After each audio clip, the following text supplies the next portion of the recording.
I'm gonna build a guitar. I mean, I guess you could watch. Whatever. Alright. This is what I'm gonna be using. This is a piece of ash, which is nicely flamed. It's also very heavy. I may have confused ash and swamp ash, although I anticipated getting lighter once I cut out the shape, which looks like this. Bear with me. Construction-wise, this will be based on this Telecaster, though I will change a few things, namely the body shape. I will give the headstock an angle, and the most important part, the neck joint. I mean, you can be nostalgic all you want, but this is just shit design. Should probably get a lawyer. Anyway, off to the sand basement.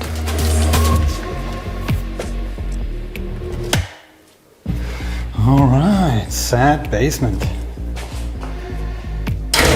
So there's some sadness over there. Some more sadness over here. There's a hole, so that's good. Hole-wise, we're in good shape. And here is the slightly less sad basement. And this is what I'm gonna build this guitar, hopefully.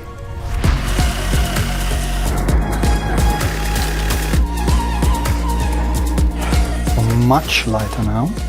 Let's clean it up. Next up, cavities. I have a few templates that I'm gonna use so I don't mess this up, which would be bad, especially for the neck pocket. I'm gonna go in first with a Forstner bit and clean out the bulk, and then I come back with the template router.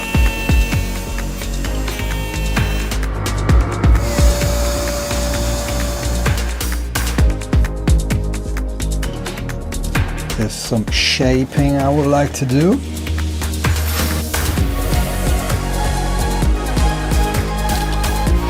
Not sure if I like that.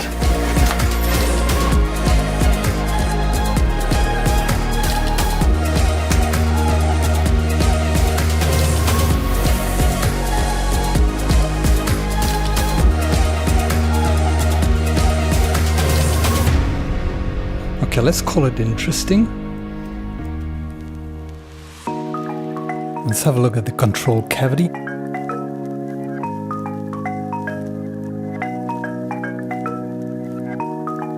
So here I'm making a template for the control plate, which I'll then use to make a template for the control cavity.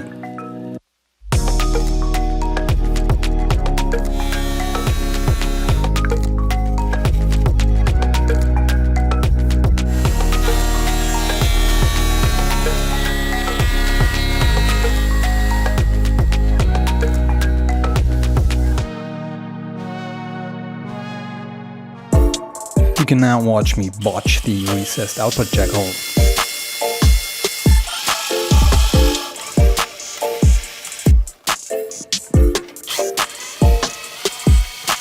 I'm assuming that is not really the best way to do this.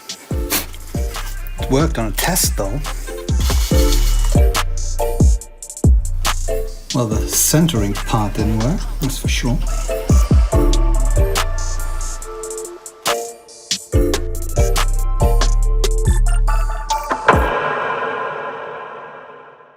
So this is roundabout where I want my knobs to go. The issue with that is that when you look from the other side, this would probably be somewhere here, and I can't get that knob to fit in there. So how about some violins?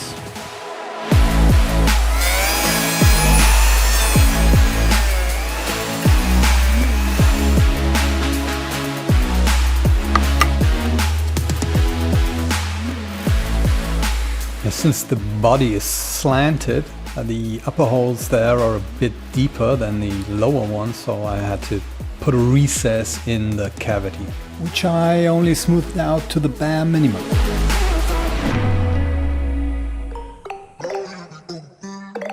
Let's have a look at the neck, shall we? Sadly, I don't have a bandsaw, so I'm gonna have to jig it. I'm gonna go double check, but I think this is not really square.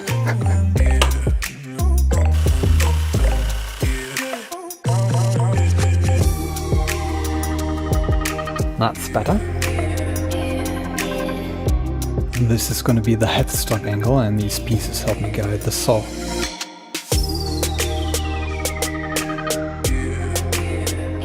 Still more routing to do. Channels, truss rod, enforcement rods. I may have misplaced my stop slightly.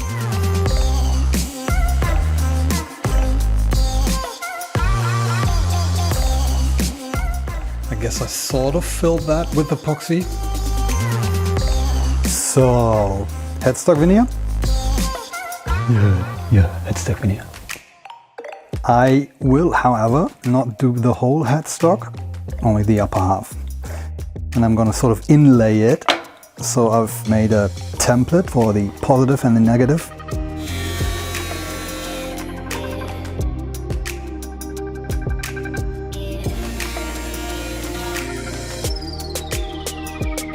Like a fucking glove.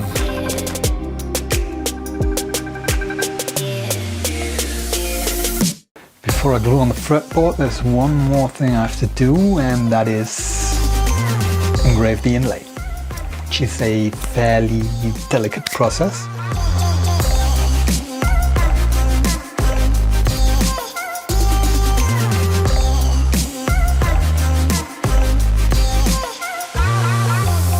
That is definitely not super clean, but it's very small, so I might be able to get away with it.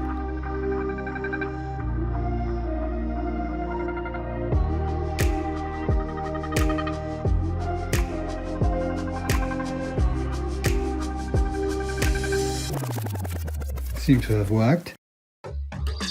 I've decided to make life difficult for myself. I am doing inlays now, and I've decided to make little strips. I've got all the markings down. I have got all the inlays. I'll start with this as a proof of concept.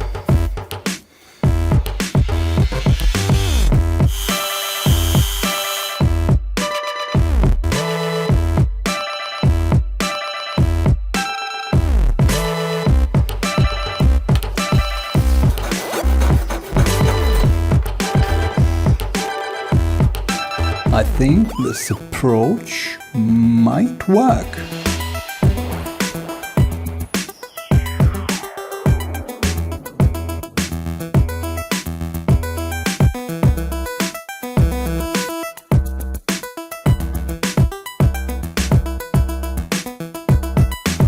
Oh, in case you're wondering, I'm just using the big ass plane as a sanding block. Gotta get the rest of the neck in shape.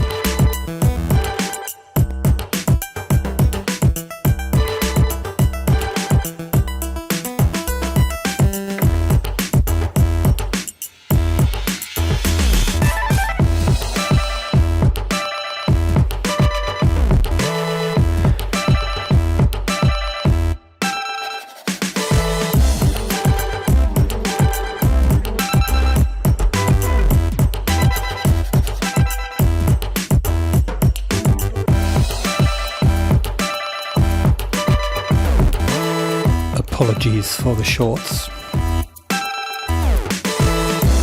do love a good card scraper. And once I figure out how to sharpen them, I'll be unstoppable.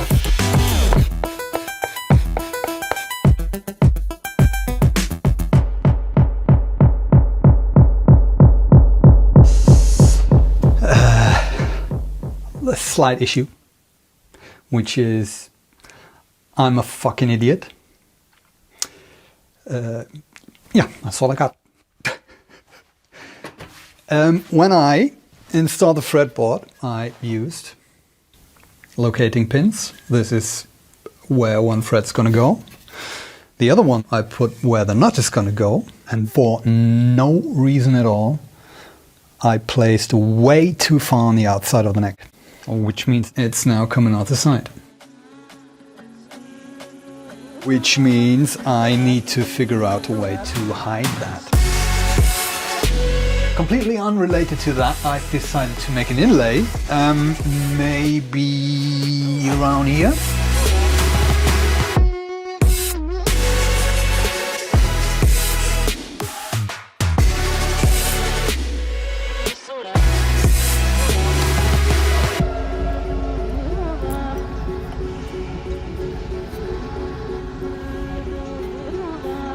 Here you can see the little shit sitting there, and it's got about a nanometer before it comes bursting through the ebony. I guess I'll sand lightly.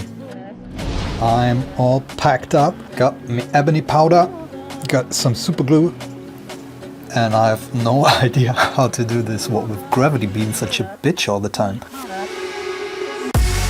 I guess a little bit at a time, turn, do some more. See how it goes.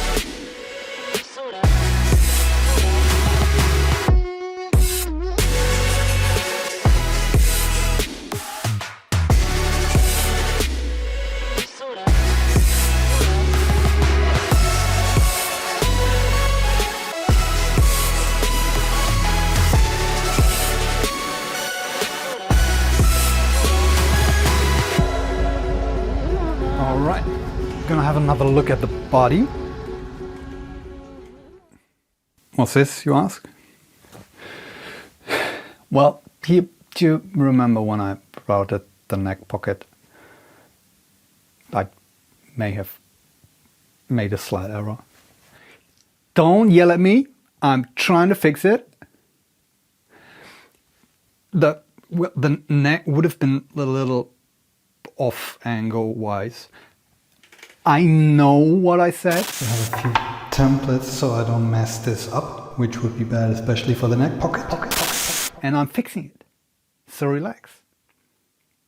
I don't know, maybe it was a template. It was. All right, no, it was me. I made a mistake and I'm fixing it. You just relax. I already put in the shim so I can reroute it. You just. Oh, shut up.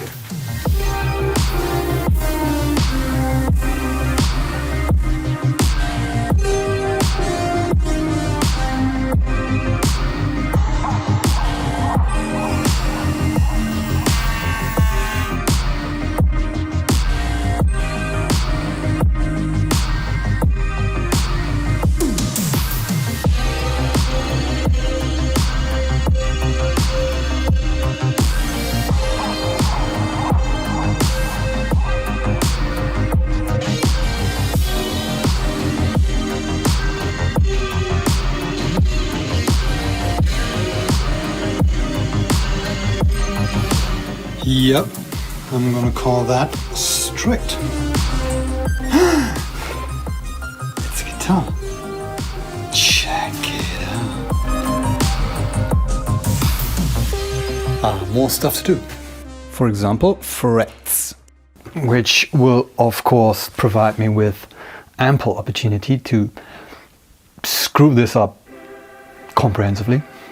The thing is though, for the last time I did this, I built this little jig, which hopefully will assist me in making straight cuts in which the frets can sit nicely. So I am carefully optimistic.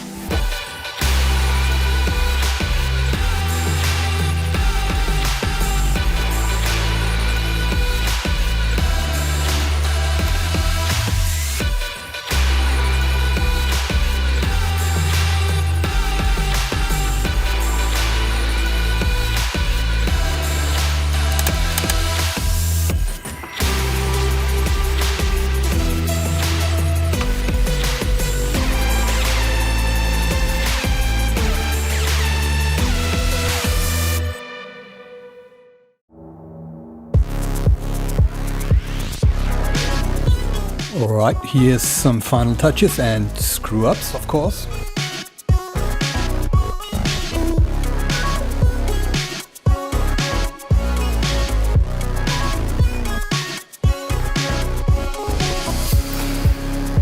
Damn it, on the last one. Is that gonna be a problem? It is gonna be a problem. Damn it. That's not really noticeable anymore. Here's the template from earlier.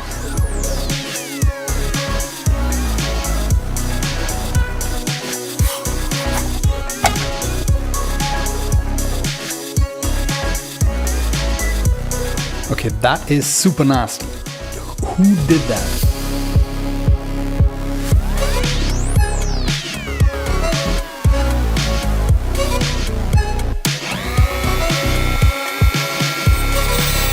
So I made this chip with, well, let's face it, questionable methods at best. But hey, one man's questionable is another man's homemade lathe. Anyway, this now fits.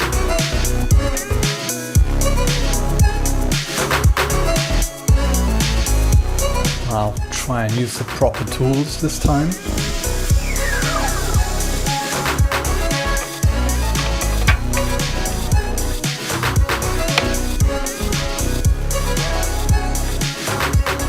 So, bevel. Yeah.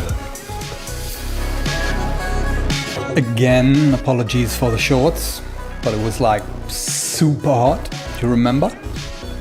Which of course makes it all the more difficult to justify the lack of tan. I might be slightly off topic here.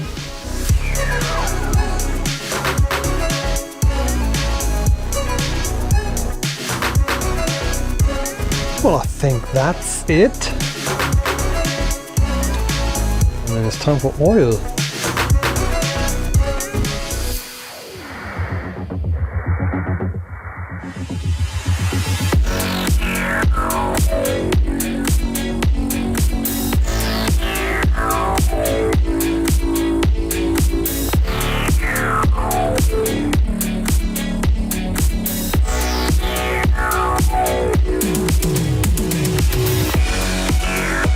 Shit's looking good.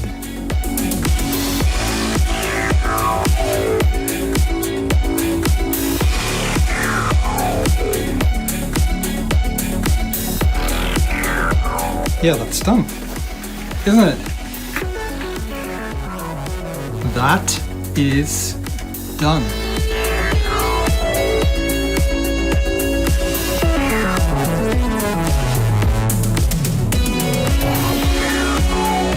Some of you are probably thinking, where the hell is that scratch plate you're clearly hiding from us?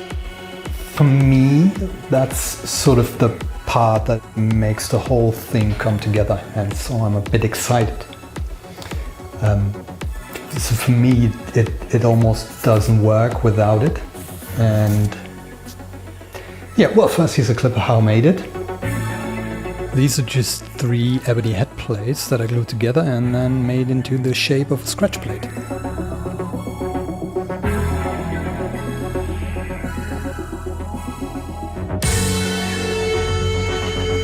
Oh yeah, and then of course I made this one too short, so I had to scrap it and make a new one. Here's the new one. Yeah, and then this one split like almost immediately, and I decided to give it some strength by putting a layer of epoxy on the bottom. And now we're gonna put it on the guitar.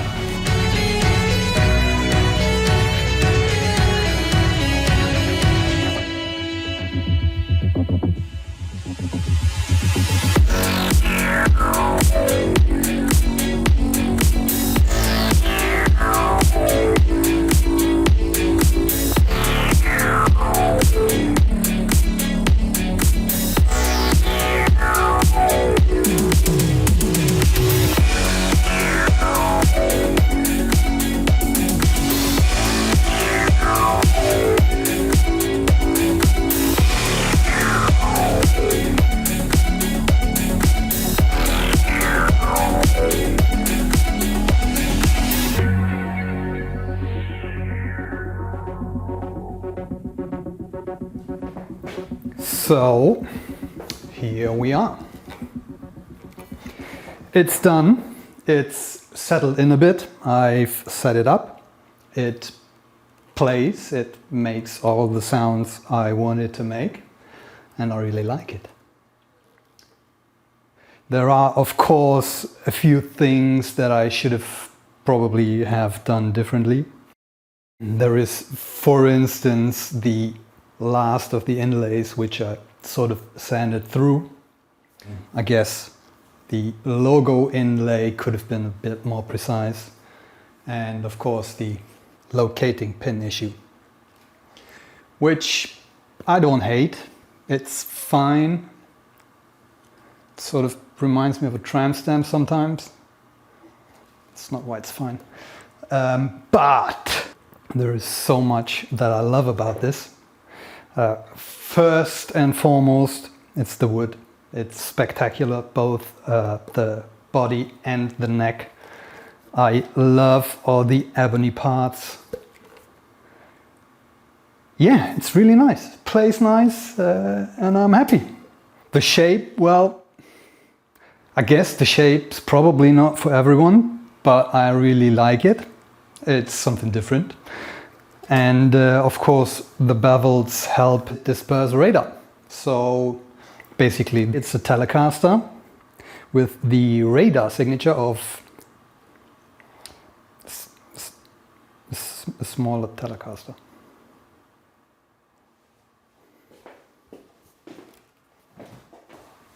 Hey, do you want to hear it?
Thank you very much for watching. Do the YouTube things, the subscribe and the like, but only if you thoroughly enjoyed this. I don't want none of your sympathy likes. You can fuck right off with that one.